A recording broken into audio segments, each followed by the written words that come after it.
श्री कृष्ण लीला का चिंतन में वकासुर संहार की कथा सुनकर के यशोदा के मन में चिंता, ब्रज में सर्वत्र श्री कृष्ण लीला गान। गृह तोरण के समीप अपने हाथों में नीलमणि एवं बलराम के कर पल्लव धारण किए ब्रजेश्वरी खड़ी है तथा आभीर शिशु उन्हें वन में घटित आज की घटना सुना रहे हैं।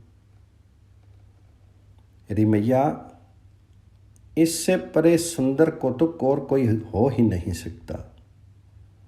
ये पृथ्वी पर भला किसे विस्मित नहीं करेगा। आज हमारे सखा कन्हैया ने शत्रु पर ऐसे आक्रमण किया कि क्या बताऊं। उस आक्रमण को देखकर ही हम लोगों ने जाना कि सचमुच कन्हैया भैया की भुजाओं में कितना बल है। ब्रजेश्वरी के नेत्रों में मुख पर एक साथ भीति, उत्कंठा, अनिष्ट आशंका की छाया झलमल कर उठती। क्षण भर पूर्व वन से लौटे हुए नील सुंदर की शोभा निहारने में ही मैया के प्राण तन में हो रहे थे, किंतु गोप शिष्यों के इन शब्दों ने वह एकाग्रता हर ली। प्राणों में स्पंदन आरंभ हो गया। पता नहीं क्या घटना हुई है। जननी पूरे मनोयोग से शिष्यों की बात सुनने लगती है। वे सब भी कहने ही जा रहे हैं, देख मैया, तुम्हें बताऊं, वह जो आया था अपने गर्भ उल्लास से फूल रहा था। पर्वत जैसा बगला बना हुआ था। हम सबको निगल जाने के लिए उद्यत होकर आया था। मृत्यु उसके सिर पर नाच रही थी, इसलिए आनंद शांति का लेश भी उस पक्षी में नहीं था। रे मैया, उसके अत्यंत तीक्ष्ण चोंच थी। उस चोंच के कारण वह जलती हुई आग के समान बना हुआ था। टेढ़े मेढ़े चल के वह आ रहा था, किंतु मैया, रे बहु पुण्यवती जननी, तेरे इस कुसुम सुकुमार नीलमणि ने अपने इन्हीं हस्त कमलों से उस बकासुर को देखते ही देखते अनायास जैसे कोई वीरन नामक तृण को बीच से चीर के फेंक दे, वैसे ही चीर के फेंक दिया। बालकों की बात सुन के ब्रजरानी के मुख की उत्फुल्लता जाती रहती है। निराशा भरी आंखों से वे पुरंधरियों की ओर देखती हुई कहने लगती है, आह, जिस कारण से महावन का निवास छोड़ कर के आई, वह यहाँ भी पीछे लगा ही रहा। यहाँ भी वह असुरों का भयंकर उत्पात होने ही लगा। ये मेरा नीलमणि अतिशय चंचल है, अत्यंत साहसी है। भय तो इसे छू नहीं गया है, किसी से तनिक भी नहीं डरता है। जहाँ चाहे चला जाता है, जहाँ जिस किसी वस्तु को भी पकड़ लेता है। हाय, क्या कहूँ, कहाँ जाऊँ, क्या करूँ, पता नहीं दुर्देव की क्या इच्छा है। ये कहते कहते अत्यंत दुख भार से ब्रजेश्वरी के नेत्र निमीलित हो गए। किसी अचिंत्य प्रेरणावश गोप शिष्यों के मुख से ये बात सहसा स्पष्ट नहीं निकली कि वाक्य श्री कृष्णचंद्र को निगल चुका था। अन्यथा ब्रजेश्वरी के अंतःस्थल पर इस घटना की क्या कैसी प्रतिक्रिया होती, ये कहना कठिन है। जो हो, विद्युत की भांति ये समाचार समस्त ब्रजपुर में फैल जाता है। अपने जीवन सर्वस्व श्री कृष्णचंद्र को अतिशय निकट से जाके देख लेने के लिए प्रत्येक गोपी के प्राण चंचल उठते हैं।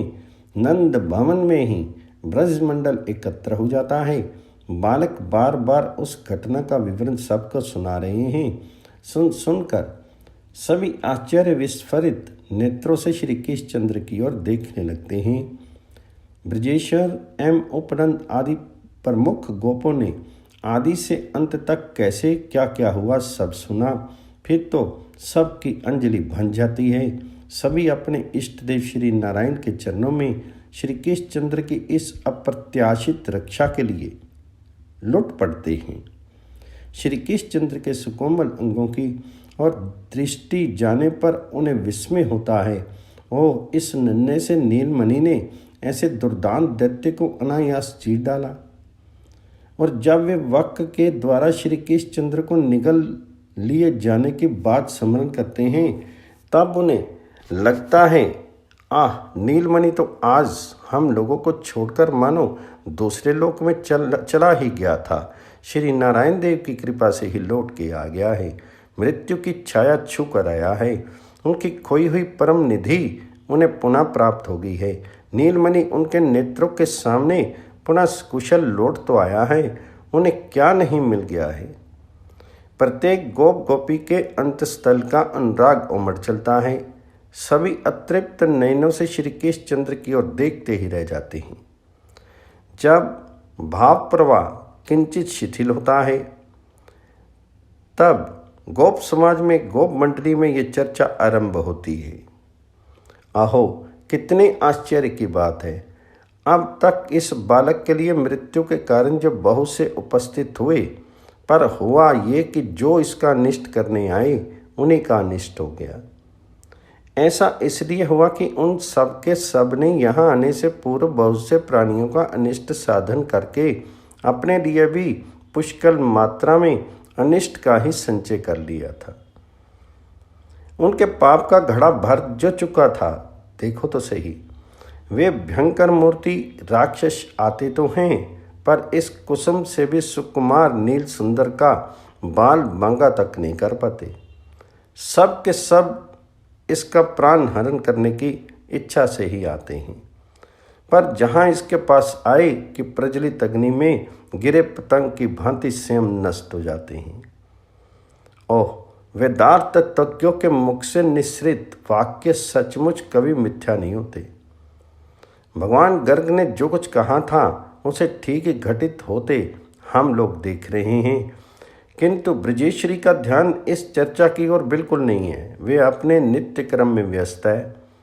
कुछ क्षण तक तो मैया इस घटना से अतिशय व्यथित होकर आंख बंद किए न जाने क्या क्या सोचती रही, पर सहसा वन से लौटे पुत्र का क्लांत मुख उनके स्मृति पथ में आया और वे प्रतिदिन की भांति नीलमणि के संलालन में लग गई।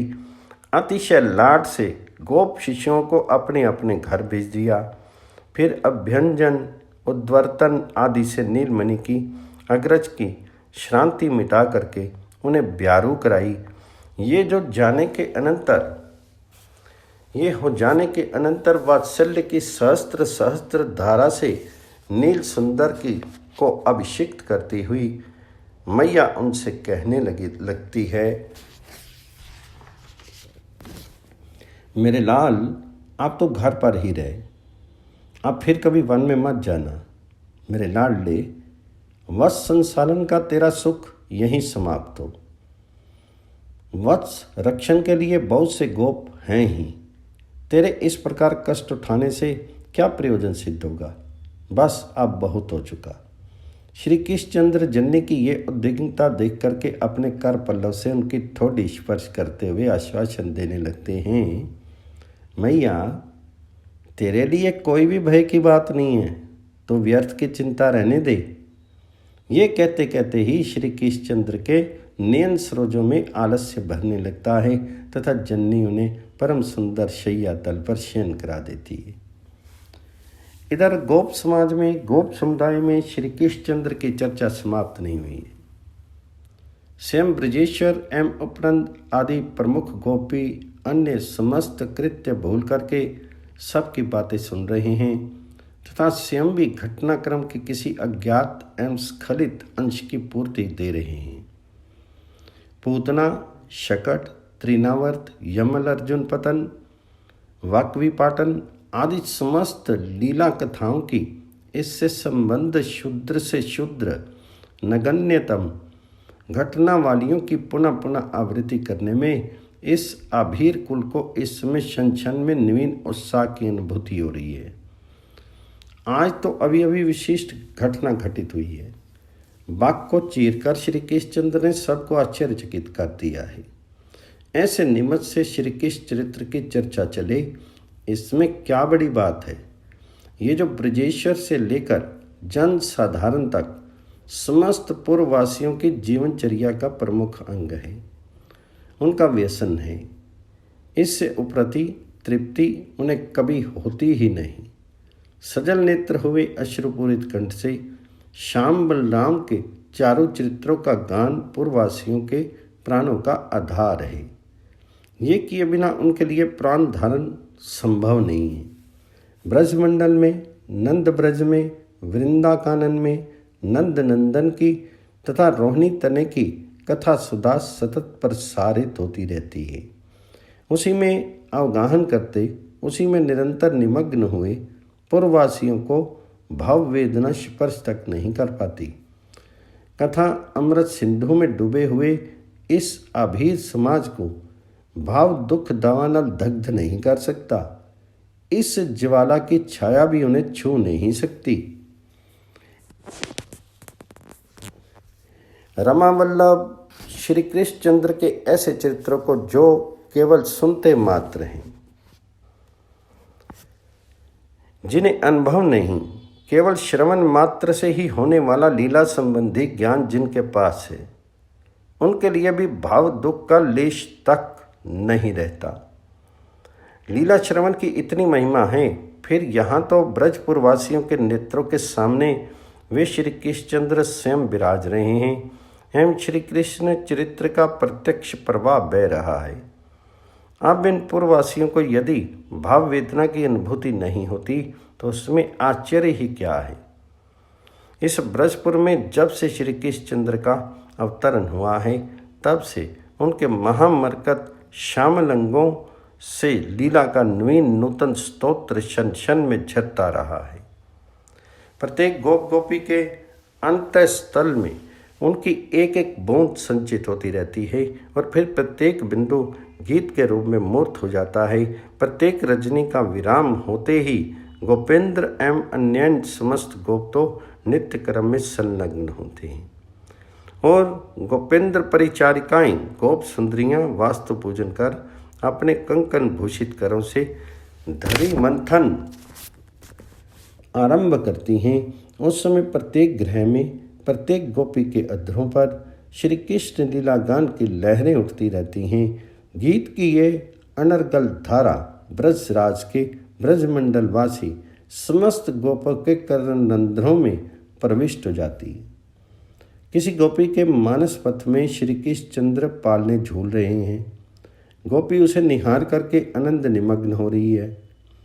ये अपरिसीम आनंद अंतरदेश में सीमित रह जो नहीं सकता, गीत बनकर बाहर लहराने लग जाता है। गोपी गाने लग जाती है। नंद को लाल ब्रजपाल ने झूले, कुटिल अलकावली तिलक ग्रोचना, चरण अंगुष्ट मुख किल की फूले, नैन अंजन रेख भेख अभिराम सुठी, कंठ कहरी नख किंकनी कटि मूले, नंदसानी नाथ नंद नंदन कुंवर निरखी, नागरी देगे भूले। कहीं किसी दूसरी गोपी के मानस तल में नंद नंदन के जन्म महोत्सव का रंग राग भर रहा है।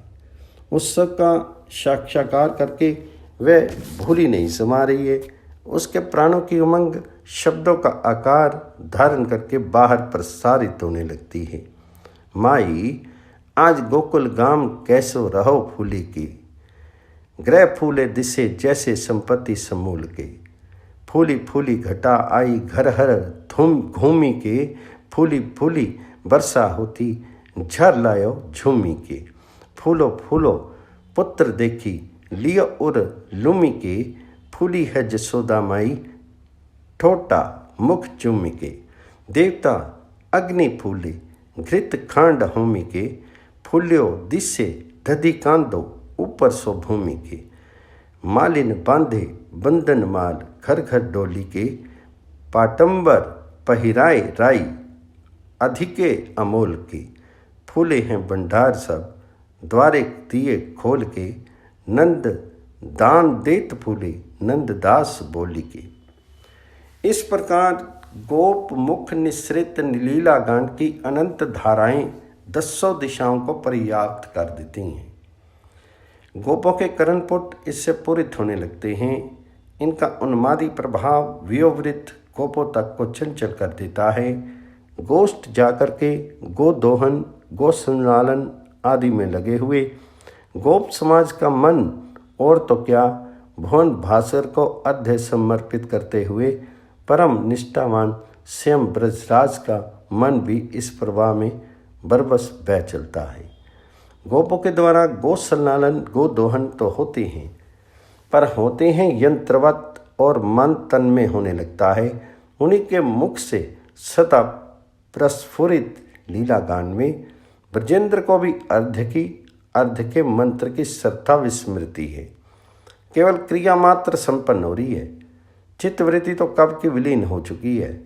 पुरुष सुंदरियों के कल कंठ निर्गत श्री कृष्ण चरित्र गान में स्वयं ब्रजेश की वाणी भी वैसे ही किसी गीत की आवृत्ति करने लगती है। जहाँ कहीं जब कभी भी कोई गोप समुदाय एकत्र होता है, वहाँ उस समय चर्चा आरंभ होती है।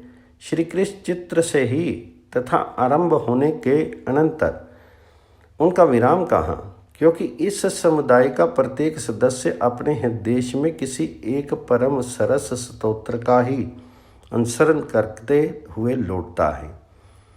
ऊपर से भले प्रतीत हो कि चर्चा स्थगित हो गई, पर यह तो मंदाकिनी की वह सरस धारा जैसी है जो सघन वन की ओट में विलुप्त हो जाती है और फिर आगे जाकर के अनुकूल धरातल पर पुनः व्यक्त हो जाती है। गोप भाव शाबल्यवश एक बार मौन हो जाते हैं, चल पड़ते हैं अपनी गंतव्य दिशा की ओर, पर कुछ दूर अग्रसर होने पर पुनः उद्दीपन की कोई ना कोई वस्तु स्पर्श करती ही है और पुनः श्री कृष्णचंद्र के चरित्रों का चित्रण चल पड़ता है। भला ऐसे लीला रसमत अभीर समाज को भाव वेदना स्पर्श करे तो कैसे करे। वहाँ उनकी चित्त भूमि में अन्य भावना, अन्य अनुभूति के लिए स्थान जो नहीं रहा, जो वास्तव में तो यह भाव वेदना का प्रश्न भी बाहिरंग दृष्टि से ही है।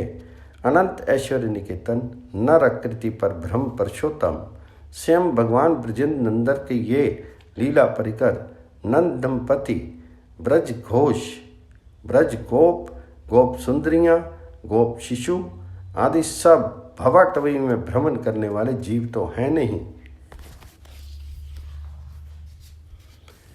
जो भाव वेदना उन्हें छू सके। ये तो सच्चिदानंद घन श्री कृष्णचंद्र के अनादि सिद्ध स्वरूप भूत परिकर हैं। सत्य राज्य तमोगुण तमोमयी प्रकृति से अत्यंत परे की वस्तु हैं। इनके प्राकृत सृजन का कंपन उद्वेलित नहीं करता, संहार की छाया नहीं छूती। अपनी ही महिमा में स्थित स्वयं भगवान श्री कृष्णचंद्र के साथ ही इनका नित्य निवास है एवं इनको सदा साथ लिए ही श्री कृष्णचंद्र की नित्य लीला अखंड रूप से चलती रहती है, अनादिकाल से चल रही है, अनंत काल तक चलती रहेगी।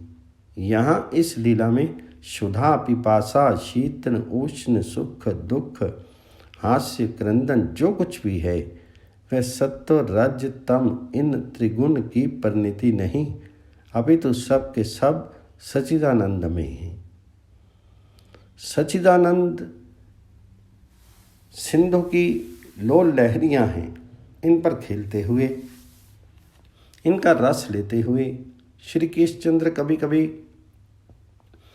प्रापंचिक जगत में भी इसकी एक दो बूंदें बिखेर देते हैं, प्रापंचिक जगत में इस चिन्मय लीला का प्रकाश कर देते हैं। प्रापंचिक स्तर इस चिद वैभव को स्पर्श तो नहीं करता, स्पर्श कर सकता ही नहीं। प्रकाश के समय भी ये प्रपंच से अत्यंत सुदूर ही अतिशय पृथक स्थित है।